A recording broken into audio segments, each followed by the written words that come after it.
Have you ever had an unforgettable birthday? Custom cakes can help make these days extra special. In this video, we're going to make this super fun building block cake. And to make it, we're going to use this cake kit from our online shop.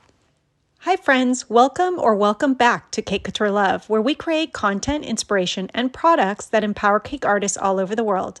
In this kit, you'll find a building block mold, a jar of shortening that we'll use as glue, a fondant roller, 2 packs of delicious marshmallow fondant, which is a total of 3 pounds, instructions and templates, icing gel colors, and a fondant smoother. To decorate our cake, we're going to follow this step-by-step guide, which is broken up into 4 days. We'll also use our ganache recipe and the templates to make our details. Okay, we're ready to go. And guys, there's also a kit option that includes our favorite fondant knife. You'll need a small paring knife, so if you don't have one, pick up the kit with the knife option. Some additional things that'll help us includes regular shortening. This is Crisco. We'll use this to help stick our template pieces to our fondant. Also, we have some extra powdered sugar. This will help us keep our fondant from getting too sticky when we add all the color. We'll also need a straight edge. We'll use this when we create our side blocks. And for the cake board itself, we have a kit option that comes with a half sheet cake board, but you can also use a large cutting board like I have here, or cut a large piece of cardboard and cover it with foil. And guys, if you have a pasta roller, bring it out and use it. It can be helpful when rolling out fondant. Okay, time to begin. It's day 1, so we're going to start by coloring our fondant. Each pack of fondant has a small tab for easy opening. We're going to divide our fondant into about 3 to 5 ounce chunks. Now, you don't need to measure the portions like I'm doing here. You can eyeball it. This kit includes 3 pounds of fondant, which is enough to make our nameplate and to cover a quarter sheet cake. If you want to cover your board, check out our kit option that includes more fondant. For coloring, our pro tip is to start from the lightest color and move to the darkest. This helps to keep colors from mixing and is gentler on the skin since you can avoid overwashing your hands. And I forgot to mention, we'll also need plastic wrap. It's good to keep this handy for wrapping fondant to keep it from drying out. Each bottle of icing color has a safety seal, so let's pull this off. Now we're going to warm up our fondant in the microwave in 5 to 10 second increments so it's nice and soft. We've got our soft fondant and look at how nice and soft this fondant is. I just love it. We're going to start with the yellow.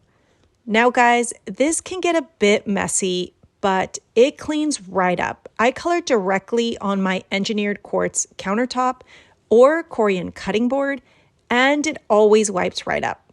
Also, this doesn't take too much time. To color all the fondant pieces took me about half an hour. As you're mixing, you'll notice if you want more color. You'll also notice that the color can make the fondant sticky. When this happens, just sprinkle some powdered sugar to keep it together. All right, guys, we finished with our yellow. It looks beautiful and feels amazing. We're gonna wrap that up in our plastic wrap and move on to green. We're going to follow the same process, warming up the fondant in the microwave, adding our color, and mixing it well. Continue to add your color as you need it and sprinkle some powdered sugar to keep the fondant under control. Now we're moving on to red. If you want a really vibrant red, make sure to add a good amount of gel. Now that we're done mixing red, we're going to follow that with blue. And guys, do you see all of the color on the counter? Since we started with the lightest color and are moving to the darker color, all of the colors are staying really clean. Finally, we're going to make black. Black is also another color that tends to use a lot of gel, especially if you want a deep black. This is getting really sticky, but we'll just add powdered sugar to keep it together. Also, you can try washing and drying your hands really well to help with the stickiness. Now, some people do like to use gloves, but I prefer to feel the fondant and not fight with sticky gloves. Okay, guys, we finished, so let's clean up the mess. This is what my hands look like after a good wash, but no worries, the color will fade away by tomorrow. Our colored fondant looks great and feels amazing. That's it for day 1. We're going to leave these to rest for a day or 2, which will also make them easier to work with. It's day 2, and it's time to make our ganache and bake our cake. I like to use ganache to give the cake a really firm look. To make ganache, add 1 20-ounce bag of 60% cacao chocolate chips and 1 cup plus 2 tablespoons of heavy whipping cream. Heat this in the microwave in 20 to 30-second increments, stirring generously in between. As you do this, you can see how nicely everything comes together. Once you're done, cover your ganache in plastic wrap and store it in the fridge. Next, we're going to prepare our quarter sheet pan by greasing it generously with shortening and dusting it with flour. For the cake, you can use any recipe you like. If you want to try the vanilla recipe our customers love, click the link at the top right corner to find it. After baking, let your cake cool, cut the top flush to your cake pan, and flip it over on your cake board. I'm also cutting my cake in half so I can add some filling later. Once completely cool, I like to cover my cake in plastic wrap and store it in the freezer.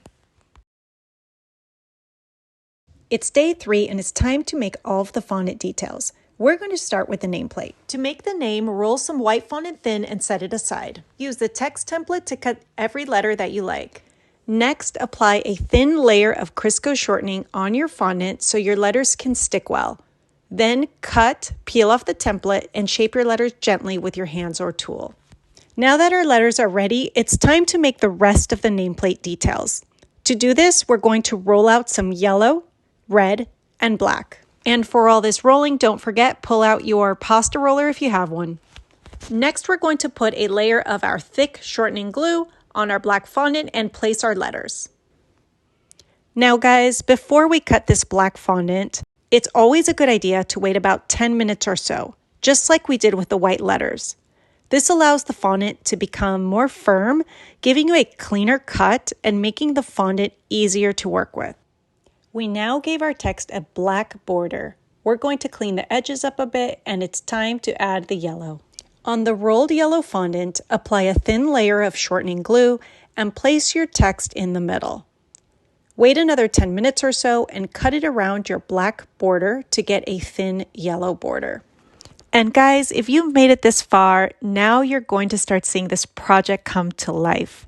I hope this video really helps you put this fun cake together. If you're enjoying this video, give us a like and subscribe to our channel for more videos like this. Also, if you have any questions, let us know in the comments.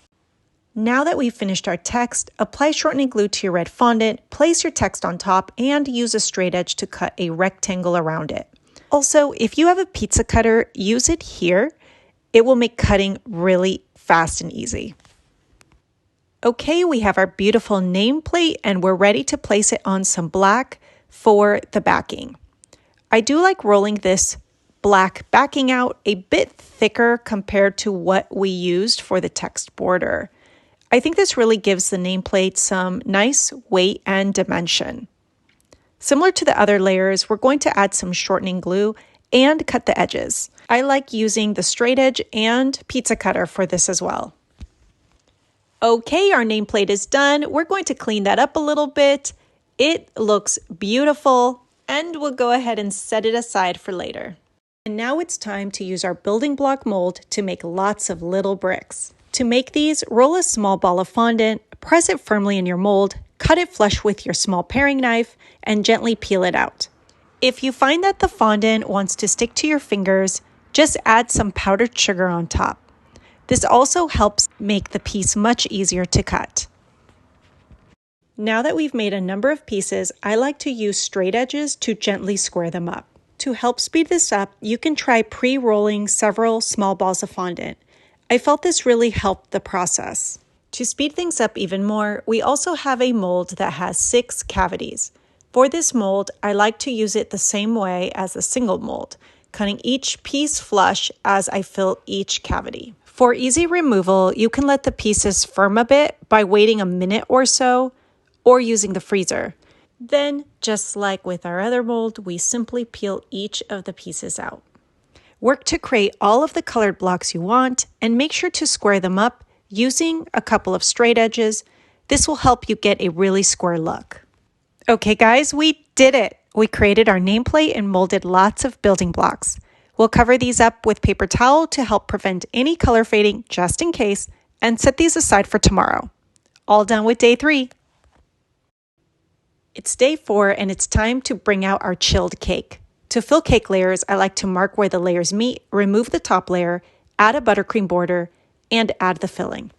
After spreading the filling, place your cake layer back on top, and we're ready to start with our ganache. I like using a small angled spatula to spread the ganache on the cake. If your ganache is too firm, heat it up for a few seconds in the microwave until you can more easily spread it.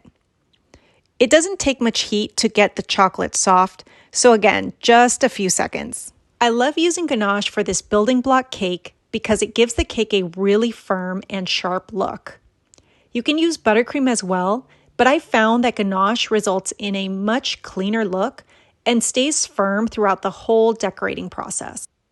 After covering the entire cake in ganache, you can use a dough scraper or straight edge to clean up the sides and top, taking our time to smooth all the edges of the cake. And when we're done, we'll set this aside. Now we're going to make our side blocks. To do this, we'll roll out fondant to about 1/8 of an inch thick. And guys, the pasta roller is not required, but I do love using it to roll out consistent pieces of fondant. For these, I have the pasta roller set to the largest possible opening, but you still have to roll the fondant out thin before you use it. We'll repeat this for every color and set these aside for at least 10 minutes to firm up. Now let's go back to our molded building blocks. These have been sitting overnight, so they're nice and firm, making them so easy to work with and easy to cut. Take each piece and cut it into 3 equal parts. And guys, if you've made it this far, great job! This cake is all about preparation, and if we follow all of these prep steps, it makes the cake decorating process go much smoother. Setting the blocks aside, we're now going to work on the blocks that'll go on the side of our cake. We'll take our rolled fondant, cut it about 5 or 6 inches in length, and place it in the middle of our side block template. This is the one that looks like a spreadsheet. Use a straight edge and your pizza cutter to line up the lines and cut. We'll do this across the whole width of the fondant and follow across the whole length of the fondant. Now guys, make sure that your fondant has firmed up for at least 10 minutes before doing this. Sometimes I wait even longer, like half an hour or so. This way the fondant becomes nice and firm, making it much easier to work with and cut. Plus, it gives such a clean look. When we use this along with the template, we can make lots of small rectangles all at the same time. And guys, it turns out that I decided to use my small yellow knife instead of my pizza cutter. Since this knife is much smaller, it turns out it's much easier to work with. You can also see that I'm using my Corian cutting board, which makes it easy to move the whole tray around in my kitchen. And trust me, when it comes to my husband and kids wanting the space in the kitchen, this can really help. Continue to cut all of your side blocks for all of your fondant layers and set these aside. All right, guys, we're ready to decorate. We've got our building block pieces for the top of our cake. We made extra green pieces for our board. We also have our nameplate for our topper, and we have our side blocks for the side of our cake. Last but certainly not least, we have our ganached cake. Prepare the cake for decorating by applying some shortening glue from the small jar using your fingers or a brush. Apply a generous layer to allow the blocks to easily stick to the cake. To decorate the sides of the cake, I like to match the first row of side blocks with the block color pattern around the top of the cake. This makes for a nice realistic look. Continue to decorate the entire cake.